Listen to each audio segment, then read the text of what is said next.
శ్రీ లలితా సహస్రనామ స్తోత్రంలోని 546వ నామం బంధమోచని. మంత్రస్వరూపంలో శ్రీ బంధమోచన్యై నమః. ఈ నామంలో కూడా అమ్మవారి యొక్క మహిమలను వసిన్యాది వాగ్దేవతలు మనకు వివరిస్తున్నారు. ఇంతకు ముందు నామం పులోమజార్చితాలో అమ్మవారి యొక్క సాధకులకు కలిగే కష్టాల నుండి అమ్మవారు ఎలా రక్షిస్తారో అమ్మవారి యొక్క మహిమను వివరించారు. ఈ నామంలో కూడా అమ్మవారిని బంధమోచని అని వసిన్యాది వాగ్దేవతలు వివరిస్తున్నారు. ఈ నామాన్ని పరిశీలిస్తే బంధముల నుండి ముక్తిని ప్రసాదించే అమ్మవారు అని మనకు అర్థం అవుతుంది.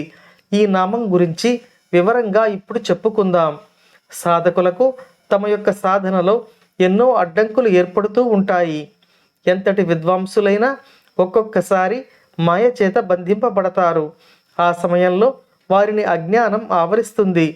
ఆ విషయాన్ని సాధకుడు గ్రహించి నన్ను అజ్ఞాన బంధనం నుండి తొలగించు తల్లి అని వేడుకోగానే అమ్మవారు వారిని అజ్ఞాన బంధనం నుండి తొలగించి అమ్మవారి యొక్క స్వరూపమైన అమృతత్వముతో బంధాన్ని ఏర్పరుస్తారు.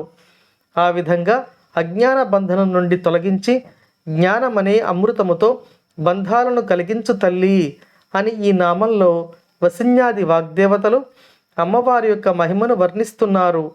ఇక అమ్మవారి యొక్క సాధకులకు ఎదురయ్యే మరొక ఉపద్రవం మృత్యువు రూపంలో ఎదురవుతుంది.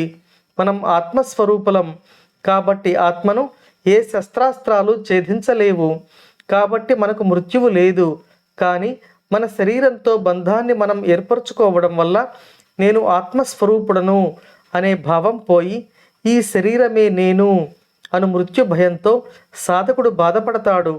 శ్రీ లలితా పరమేశ్వరుని ఉపాసిస్తే నేను ఈ శరీరమును కాదు ఆత్మస్వరూపుడను, అమ్మవారు పరమాత్మ అయి ఉన్నారు అనే జ్ఞానం కలిగి మృత్యువు యొక్క బంధనం నుండి బయటపడగలుగుతాడు.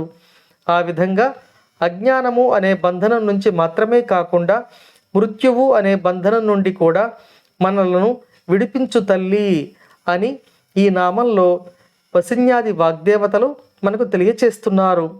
అంతేకాకుండా మనకు కలిగే అన్ని రకాల భయాల నుండి మనలను రక్షించగల శక్తి స్వరూపిణి అమ్మవారు అయి ఉన్నారు అని మనకు ఈ నామంలో అర్థమవుతుంది. ఆ అమ్మవారు రక్షణను మనందరికీ ప్రసాదించాలని అమ్మవారి పాద పద్మములను పట్టి ప్రార్థిస్తూ ఓం శ్రీమాత్రే నమః.